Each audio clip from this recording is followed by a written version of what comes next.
Good morning, good afternoon, good evening.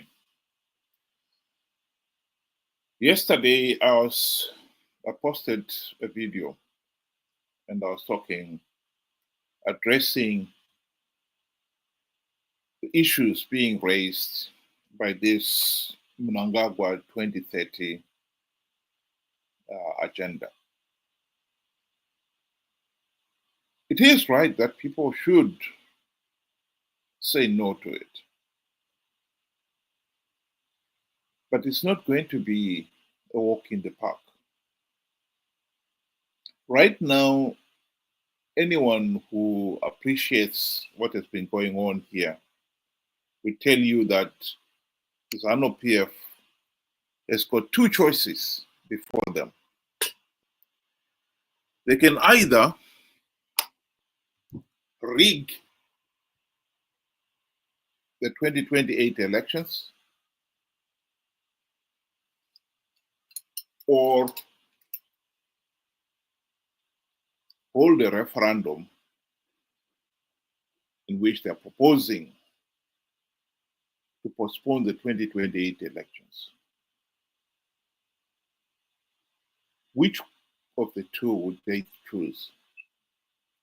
Well, the choice is obvious if you've been following Zimbabwean elections.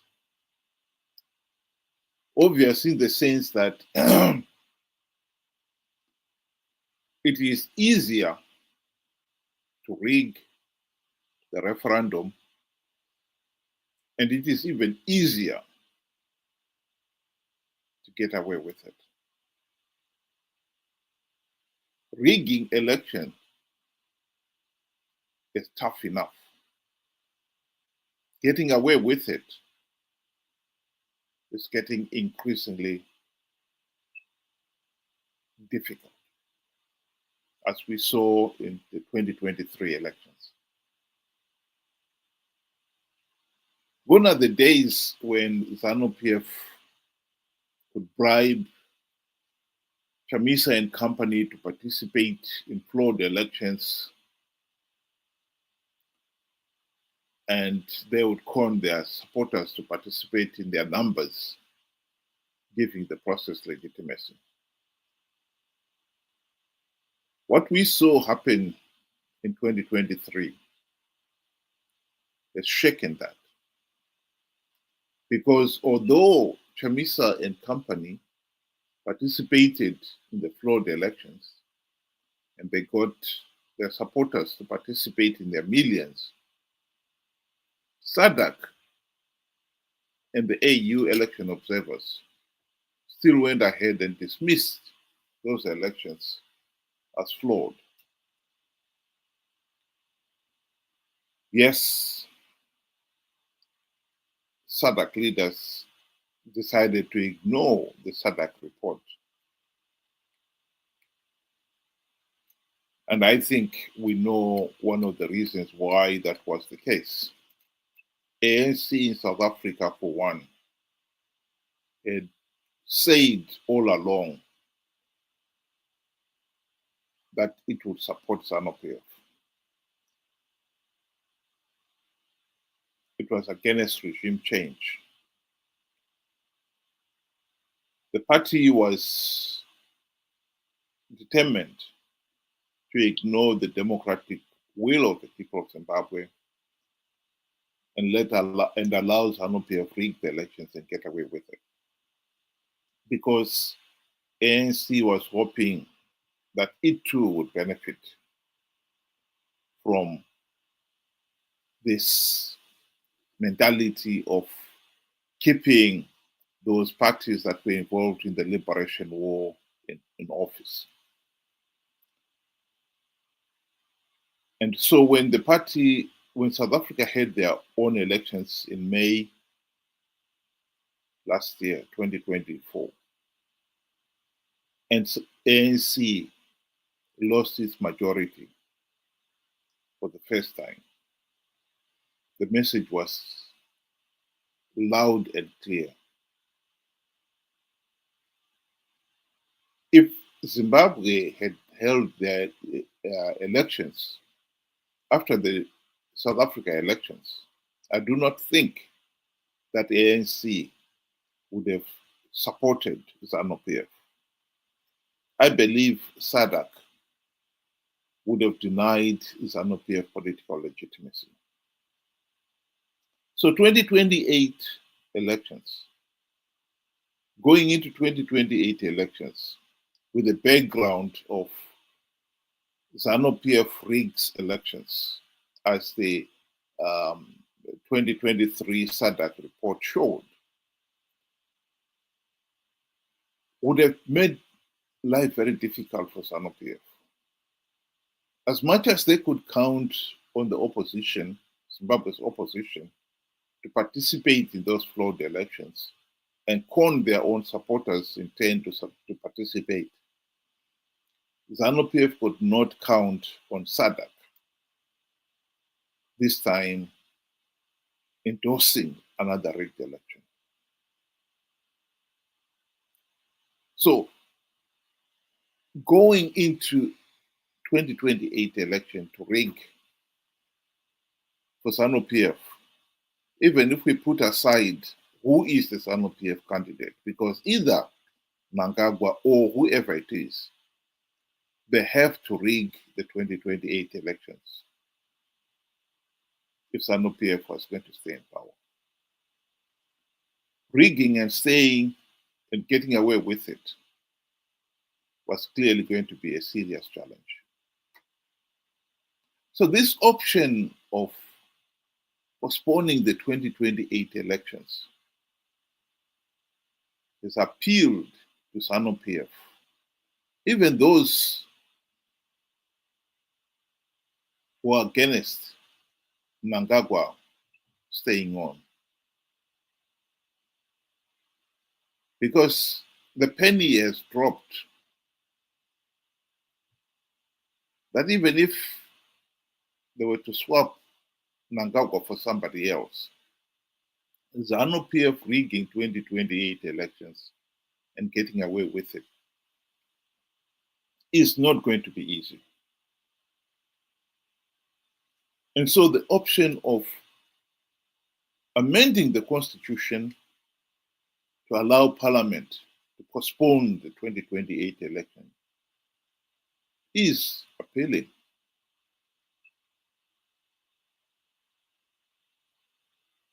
The advantage with amending the constitution is that the referendum is easier to rig.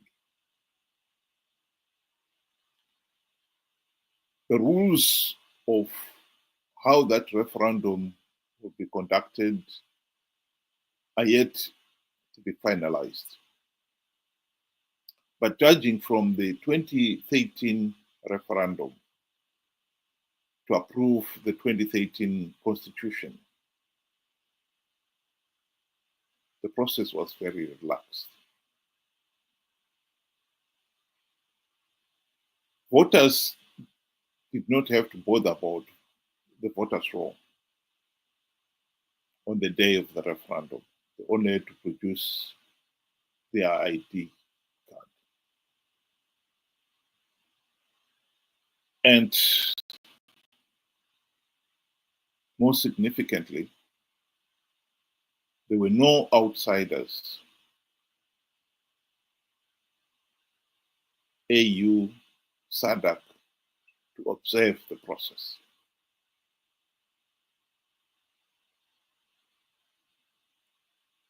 And so ZANU PF was able to do as it damn well pleased. Indeed, after the 2013 referendum, people like Tendai Biti admitted that the process itself was not free, fair, and credible because they had more votes cast than they could account for. In other words, ZANU PF loaded the referendum.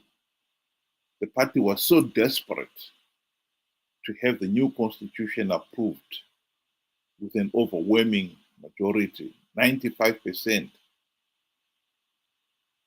that it rigged the process. ZANU PF will be even more desperate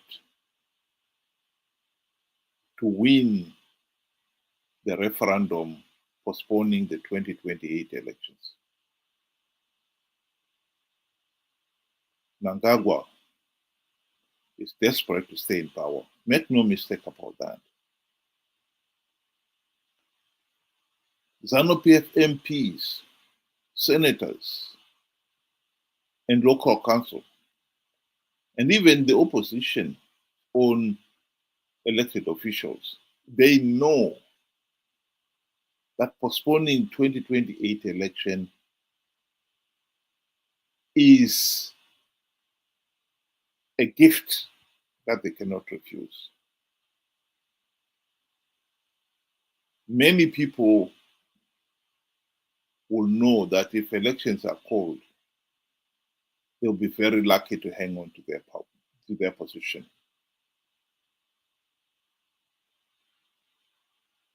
The competition is cutthroat. Everybody wants a seat on the gravy train. And those who get it are the lucky ones.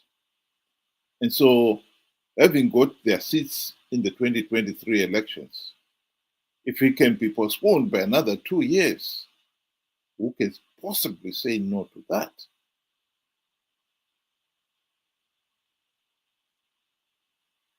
So there will be no voices of dissent.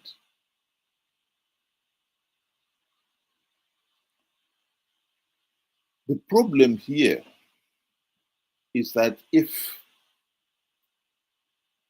people went into this, into the referendum with the opposition, the poor quality of the opposition as we know it, they will be coming out and saying, we are going to vote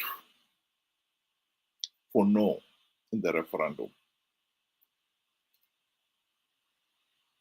And they will convince their followers that they're going to win, just as Chamisa convinced his followers that he was going to win 2023 elections,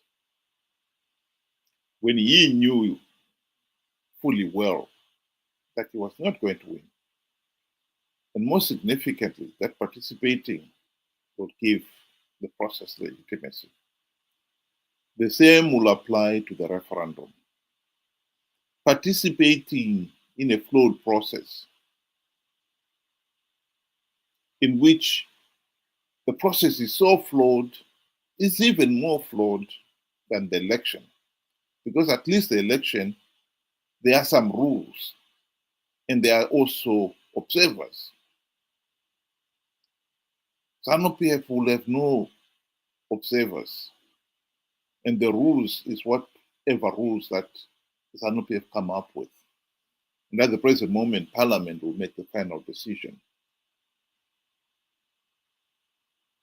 If the referendum is supposed to have 2/3 majority voting yes, ZANU PF will see to it that they will get the 2/3. If it's just a simple 50% plus one, that's even easier. ZANU PF will see to it that they'll get it. And by participating in the flawed process, in the millions, the opposition will give the process legitimacy. The real challenge here for those who are against this amendment of the Constitution is not so much stopping ZANU PF rigging, because that is a foregone reality. They are not going to implement any democratic reforms at this point to ensure that the referendum is truly free, fair, and credible. What you can do is make sure that the process is seen for what it is, flawed and illegal. One of the arguments one can make here is that this referendum is even more serious than the normal election, in the sense that if the referendum goes ahead and we amend the constitution, although those campaigning for the yes vote will be saying we'll only be postponing elections from 2028 to 2030. The truth of the matter is, once you've taken away power to hold regular elections without failure and given it to Parliament, it's a Pandora's box. This time they may be postponing it for 2 years. Next time it will be for 5 years.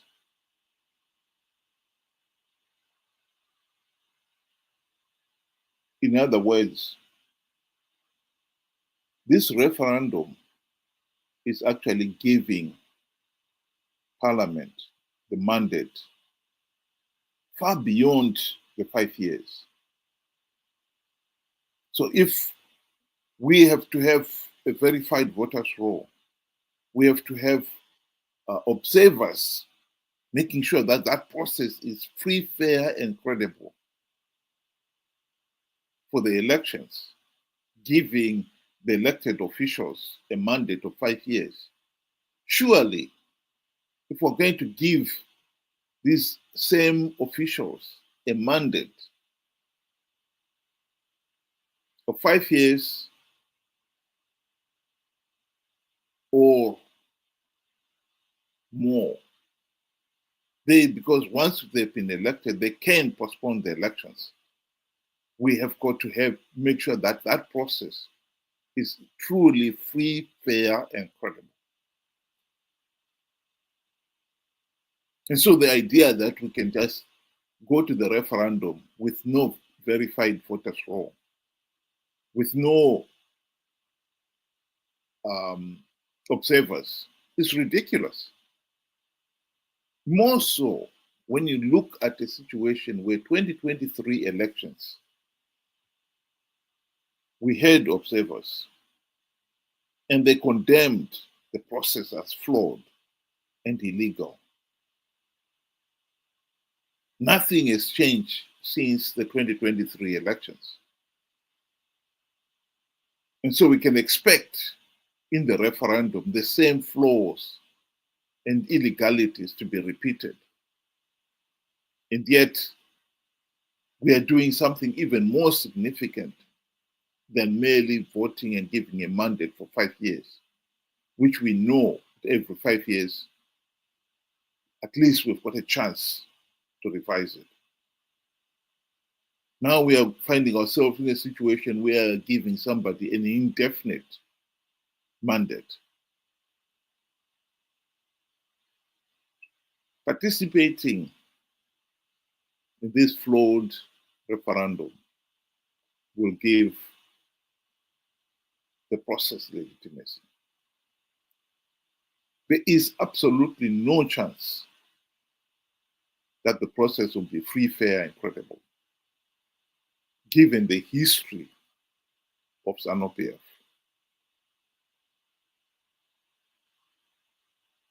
So when somebody says get involved,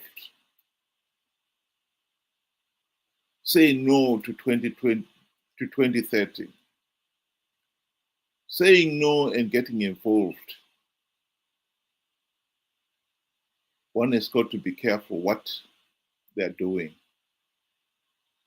Because if you're going to get involved and participate in those flawed processes, Zanu PF will only be grateful, because they will turn around and say so many people got involved and they were free to campaign for a no, and the yes vote won the day. When you know that the process is so flawed, you cannot win it. When you know that by participating, all you can do is give the process legitimacy, the only option is to demand that there should be meaningful reforms before the referendum. And that without the reforms, people should not participate.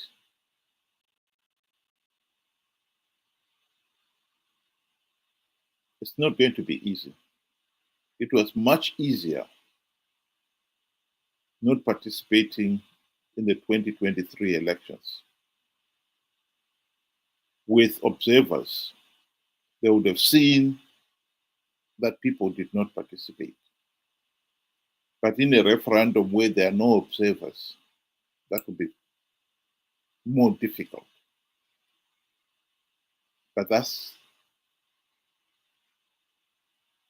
there lies the challenge, the real challenge. Zimbabweans are being asked to do something that is exceptional. They are being asked in a referendum that they should give up the little political power they have. How anyone can think people will do that freely, take us belief. This is like turkeys being asked to vote for Christmas. And at the end of the day, knowing fully well that they will be on the menu. And they know the vote is going to be rigged. There is no point in participating. And give those who rigged the election the satisfaction that you participated. Rigging the referendum, and we should scrutinize how the referendum is to be conducted. Because it is clear ZANU PF intends to rig the referendum because it is easier to rig the referendum and to get away with it than to rig the election, particularly now that SADC had put their marker and condemned the 2023 elections.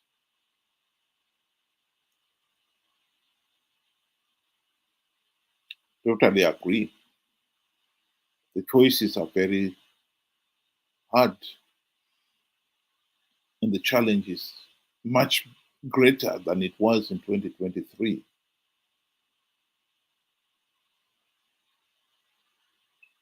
But that is where we made the mistake.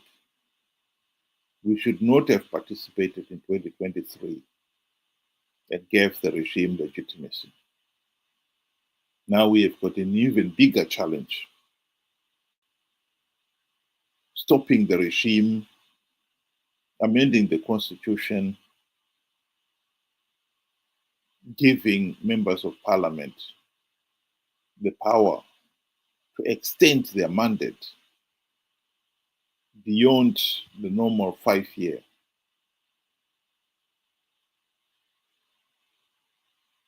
And ZANU PF has all the options to rig the referendum.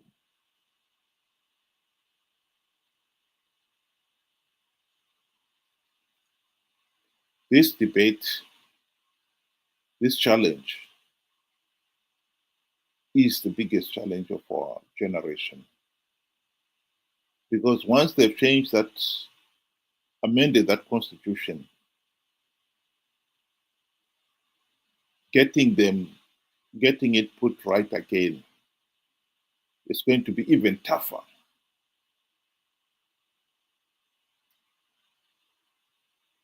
That is the reality.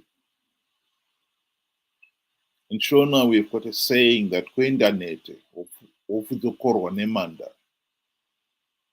the challenge of stopping this ZANU PF dictatorship is even greater now than it was in 2023.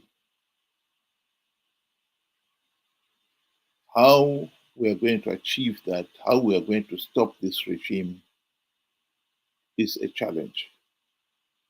And those who underestimate it and think that by being involved and participating, they can stop the regime are being very naive.